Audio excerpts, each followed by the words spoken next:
Hello and नमस्कार everyone. मैं आदित्य भार्गव आप सभी का स्वागत करता हूँ हमारे अपने प्यारे से चैनल प्रबोधन में। और अभी हम लोग लेकर आ चुके हैं पाइथन द सुपर कोर्स का the super new lecture. And आज की क्लास में हम लोग क्या पढ़ने वाले हैं? आज की क्लास में हम लोग पढ़ने वाले स्ट्रिंग कंपैरिजन के बारे में।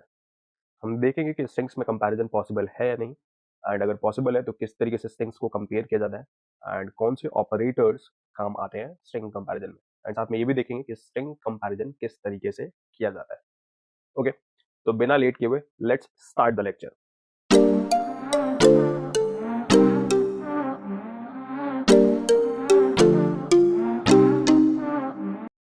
तो स्ट्रिंग कंपैरिजन करने के लिए हमारे पास जो ऑपरेटर्स हैं वो ये रहे ऑपरेटर्स आपके।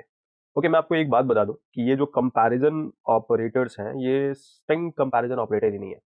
ये इवन न्यूमेरिक डाटा टाइप जब आप पढ़ेंगे और अदर डाटा टाइप्स में जब हम कंपैरिजन करेंगे तो यही आपके ऑपरेटर्स हैं। कहने का मतलब ये कि जो ऑपरेटर मैंने लिखे हुए हैं ये कंपैरिजन ऑपरेटर है। इनको आप स्ट्रिंग में यूज कर लो, आप न्यूमेरिक्स में यूज कर लो, चल जाएगा हर जगह। तो अभी क्योंकि हम स्ट्रिंग कंपैरिजन पढ़ रहे हैं तो इसीलिए मैंने यहाँ पर स्ट्रिंग कंपैरिजन ऑपरेटर इनको लिखा हुआ है। ओके, तो ये डिफरेंट ऑपरेटर आपको दिखाई दे रहे होंगे, जैसे कि फर्स्ट वन ये वाला, इसको हम लेस देन बोलते हैं। ऑफ कोर्स आपको पता भी है। ये ग्रेटर देन कंपैरिजन यार कब से करते आ रहे हैं, जब हम सेकंड थर्ड में थे तब से कंपैरिजन करते आ रहे हैं। तो आई होप आप लोगों को ये सिंबल्स तो याद होंगे। इसके साथ साथ ये आपका जो है वो आपका लेस देन और इक्वल टू कंपैरिजन ऑपरेटर है। प्लीज, जो हम लोग नॉर्मल डेली लाइफ में अगर हम बात करें तो नॉर्मल डेली लाइफ में कुछ इस तरीके का होता है हमारा लेस देन और equal to. Similarly greater than और इक्वल टू कुछ इस तरीके का होता है।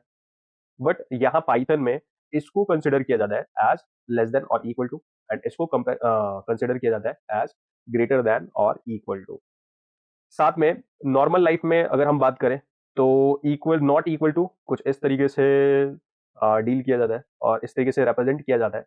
बट यहाँ पे पाइथन में नॉट इक्वल टू हम लोग इस तरीके से रिप्रेजेंट करते हैं। तो हमको पता होना चाहिए कि कौन सा ऑपरेटर किस तरीके से लिखा जाएगा और किस तरीके से उसको डिनोट किया जाएगा। तो ये हमारे ऑपरेटर्स हैं और ये इनकी मीनिंग है। फॉर एग्जाम्पल ये है लेस देन, ये है ग्रेटर देन, ये है आपका लेस देन और इक्वल टू, ये है आपका ग्रेटर देन और इक्वल टू, ये है इक्वल टू। मैंने पहले ही बोला था अगर अकेला इक्वल का साइन है तो फिर उसका मतलब असाइनमेंट ऑपरेटर है। जबकि दो इक्वल के साइन अगर होंगे तो हम उसको इक्वल टू कंसिडर करते हैं पाइथन में। तो दो इक्वल के साइन, यही है आपका equal to operator, equal to comparison operator.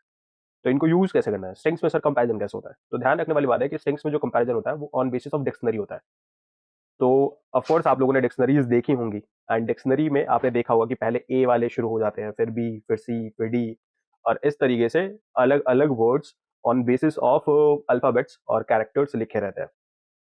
तो अगर मैं आपसे पूछूं कि डिक्शनरी में सबसे पहले क्या आएगा, एप्पल आएगा या बॉल आएगा, तो आप बोलोगे ऑफ कोर्स क्योंकि एप्पल ए से शुरू होता है तो पहले एप्पल आएगा, एंड बॉल बी से शुरू होता है तो बाद में बॉल आएगा। तो जो चीज पहले आएगी उसको लेसर नंबर असाइन किया जाएगा, एंड जो चीज बाद में आएगी इन डिक्शनरी उसको ग्रेटर नंबर असाइन किया जाएगा। और इसी बेसिस पर कंपैरिजन हो पाता है स्ट्रिंग में या फिर स्ट्रिंग्स का। तो एक दो एग्जांपल देखते हैं पहले एंड फिर हम लोग ध्यान रखते हैं। अच्छा, एक चीज और मैं बता देना चाहता हूँ इसके साथ साथ कि जो कैपिटल लेटर्स होते हैं उनको नंबरिंग पहले दी जाती है, एंड जो स्मॉल लेटर्स होते हैं उनको नंबरिंग बाद में दी जाती है। तो अगर मैं आपसे पूछता हूँ कि भाई कैपिटल ए एंड स्मॉल ए इन दोनों में बड़ा कौन है, तो फिर आप स्मॉल ए को बड़ा बोलोगे पाइथन के केस में, एंड कैपिटल ए को आप छोटा बोलोगे। क्योंकि मैंने ऑलरेडी अभी भी बताया कैपिटल लेटर्स को नंबरिंग पहले करी जाती है एंड स्मॉल लेटर्स की नंबरिंग जो होती है वो बाद में की जाती है पाइथन के केस में। तो एक दो एग्जांपल देखते हैं एंड उससे बाकी सारे कॉन्सेप्ट को समझने की कोशिश करते हैं। ओके, तो सबसे पहले कंपेयर करते हैं। लेट अस सपोज हमारे पास एक वेरिएबल है एंड इसमें हमने लिखा है प्रबोधनम, तो ये एक स्ट्रिंग हो गया हमारे पास। एंड दूसरा वेरिएबल है हमारे पास बी नाम का, एंड इसमें भी मैं लिखता हूँ फॉर एग्जाम्पल प्रबोधनम। एंड इन दोनों को कंपेयर कर दें एक बारी। तो प्रिंट करो भाई, प्रिंट करो ए इक्वल्स टू बी। अब जब कंपेयर करते हो तो भाई ट्रू या फॉल्स ही तो जवाब आता है। सिंपल सी बात है। अगर ये सही होगा equals to, okay, equals to के लिए हम लोग क्या यूज करेंगे, दो इक्वल सिंबल्स यूज करेंगे। तो अगर ये सही होगा तो ट्रू रिटर्न करेगा और रिजल्ट में ट्रू आएगा, एंड अगर ये गलत हुआ तो फिर फॉल्स आएगा। ओके, ऑफ कोर्स ट्रू, भाई बिकॉज ये दोनों के दोनों इक्वल है। लेकिन एक बार चेक कर दें कि क्या पाइथन, एक बार बी के लिए एक और असाइनमेंट करता हूं मैं। प्रबोधनम सेम चीज है बट थोड़ा सा अंतर है जो कि अभी आप देख लोगे।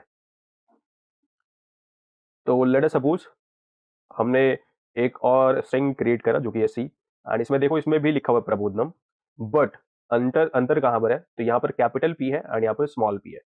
एंड अब देखते हैं कि कौन सा बड़ा है और कौन सा छोटा है, ये चीज समझने की कोशिश करते हैं। पहली बात तो पहले चेक कर दे कि क्या ये दोनों इक्वल है।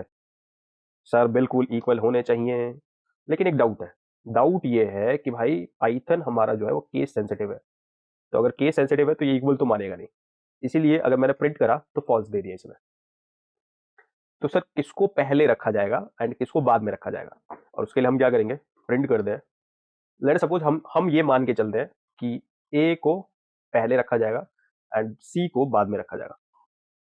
ओके, यानी मैं कह रहा हूं ए स्मॉलर देन सी है। ए बोले तो सर ये है हमारा ए, एंड सी बोले तो ये है हमारा सी।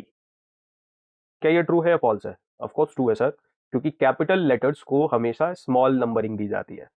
तो यहाँ पर ए इन रियलिटी सी से छोटा है, तो अगर मैं एंटर कर दूं तो मुझे ट्रू मिलता है ऑफ कोर्स। क्यों भाई, ऐसा क्यों? ये चीज आप ऐसे भी समझ सकते हो, कैपिटल ए ग्रेटर देन, मैंने बोला कैपिटल ए जो है वो ग्रेटर देन स्मॉल ए, कंपेयर करूं मैं। अब सिंपल सी बात है, अगर कैपिटल ए पाइथन बड़ा समझ रहा होगा तो फिर ये ट्रू दे देगा, एंड अगर कैपिटल ए को ये स्मॉल समझ रहा होगा, यानी कैपिटल ए को नंबरिंग स्मॉल दे रहा होगा, तो फिर ये फॉल्स आएगा। एंटर कर हमने, फॉल्स। इसका मतलब क्या है कि कैपिटल लेटर्स को जो नंबरिंग असाइन करी जाती है कंपेयर करते वक्त, वो कम नंबर दिए जाते हैं, जबकि स्मॉल लेटर्स को नंबरिंग हम ज्यादा देते हैं पाइथन के हिसाब से। तो इसीलिए फॉल्स रिटर्न कर रहा है। और जैसा कि मैंने बोला कि भाई कंपैरिजन जो होता है वो डिक्शनरी बेसिस पे होता है। तो डिक्शनरी बेसिस पे अगर मैं चेक कर दूं, एक बार चेक करते हैं। सर मेरे पास दो चीजें हैं, एक है एप्पल एंड दूसरा है हमारा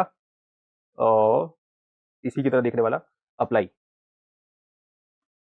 पहले खुद भी असाइन, मतलब थोड़ा सा सोचते हैं क्या क्या लिख रहे हैं हम और क्या सही है गलत है।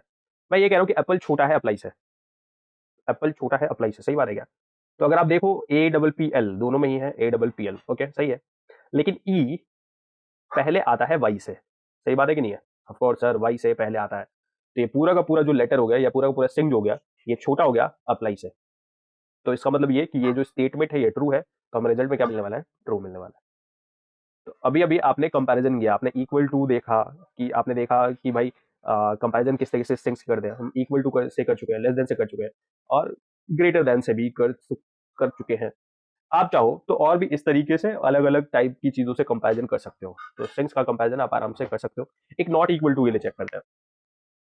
अभी अभी हमने ए और सी को देखा था, एंड इसने बोला भी, इवन पाइथन ने बोले तो पाइथन ने खुद ही अभी अभी कंसिडर करा है कि ए और सी इक्वल नहीं है। यहाँ पर आप स्टेटमेंट देख सकते हैं, जब मैंने बोला था कि भैया प्रिंट करो ए इक्वल टू सी, और इसने क्या करा था, फॉल्स। इसका मतलब क्या है कि ए और सी इक्वल नहीं है। तो चेक करते हैं सेम चीज को, कैसे सर? कुछ नहीं, A not equal to C. Sir ये सिंबल कहां से लेकर आए आप? ये सिंबल लेकर आए हम, वन के ऊपर है ये चीज, और इसी के लिए हमने शिफ्ट प्लस वन दबाया था, और इससे आया नॉट, एंड ये रहा इक्वल, तो not equal, A not equal to C. ये स्टेटमेंट ऑफकोर्स ट्रू है, क्योंकि ए हमारा कैपिटल पी से शुरू होने वाला प्रबोधनम है, एंड सी जो है वो हमारा स्मॉल पी से शुरू होने वाला प्रबोधनम है। ऑफकोर्स ये दोनों के दोनों इक्वल नहीं है, तो ये स्टेटमेंट क्या आएगा, ट्रू आएगा। तो इस तरीके से हम स्ट्रिंग्स के कंपैरिजन करते हैं। ध्यान रखने वाली बात है कि जब भी आप स्ट्रिंग्स का कंपैरिजन करोगे तो हमेशा डिक्शनरी फॉलो होगी, एंड जो पाइथन की डिक्शनरी है वो लगभग हमारी फिजिकल डिक्शनरी की तरह ही है। बस अंतर क्या है कि पाइथन कैपिटल लेटर्स को पहले असाइन करता है एंड उसके बाद स्मॉल लेटर्स को असाइन करता है। तो इसका मतलब ये कि कैपिटल ए एंड स्मॉल ए में अगर आपसे पूछूं कि किसकी नंबरिंग पहले करी गई है, तो आप बोलोगे कि कैपिटल ए को जीरो नंबरिंग करी गई होगी मान लेते हैं, तो स्मॉल ए को वन नंबरिंग करी गई होगी। ध्यान रखना है, कैपिटल लेटर्स को लेस नंबरिंग करी जाती है, स्मॉल लेटर्स को ज्यादा नंबरिंग करी जाती है। और ये बात यहाँ पे भी हम देख चुके हैं इस वाले स्टेटमेंट पे, जब हमने पूछा था कि भाई ए लेस देन सी है क्या, इसने कहा ट्रू। एंड ए अगर आप देखो तो कैपिटल से शुरू हो रहा था, जबकि सी देखो स्मॉल से शुरू हो रहा था, एंड ये कह रहा है कि ये छोटा है, यानी कैपिटल लेटर्स छोटे होते हैं। ये चीज हमने यहाँ पे भी वेरीफाई कराई बन। तो आप देख सकते हो, जब हमने कहा था कि भाई क्या कैपिटल ए बड़ा है, तो इसने बोला फॉल्स। इसने यहाँ पे क्या बोला था, फॉल्स। तो आई होप अभी आप लोगों को कंपैरिजन समझ में आ रहा होगा। तो अगर चीजें पसंद आ रही हैं तो प्लीज लाइक करें, शेयर करें, सब्सक्राइब करें, कमेंट करें। अगर आपको कुछ भी डाउट हो, कुछ भी प्रॉब्लम हो, तो प्लीज कमेंट भी करें। एंड ऑफ कोर्स अपना चैनल है तो इसको बढ़ाएं भी। Okay, and jokes apart, course ये आप करेंगे ही करेंगे, ये तो अपना सीरियस मैटर है ना। बट इससे भी ज्यादा सीरियस मैटर क्या है कि चीजों को प्रैक्टिस करें, क्योंकि बिना प्रैक्टिस किए हुए ना सिर्फ देख के ऐसा लगता है कि हाँ आ गया सीख गया, बट जब तक आप उसको फिजिकली खुद इम्प्लीमेंट नहीं करोगे तो फिर दिक्कत है भाई। अंतर है, मैं कर सकता हूँ एंड मुझे आता है, प्लीज आप करो। तो जब करोगे तब समझो कि आपको आता है। ओके, तो इसी होप के साथ आप लोग मस्त चिल रहोगे एंड प्रैक्टिस करते रहोगे। तो अभी के लिए tata bye bye, signing of.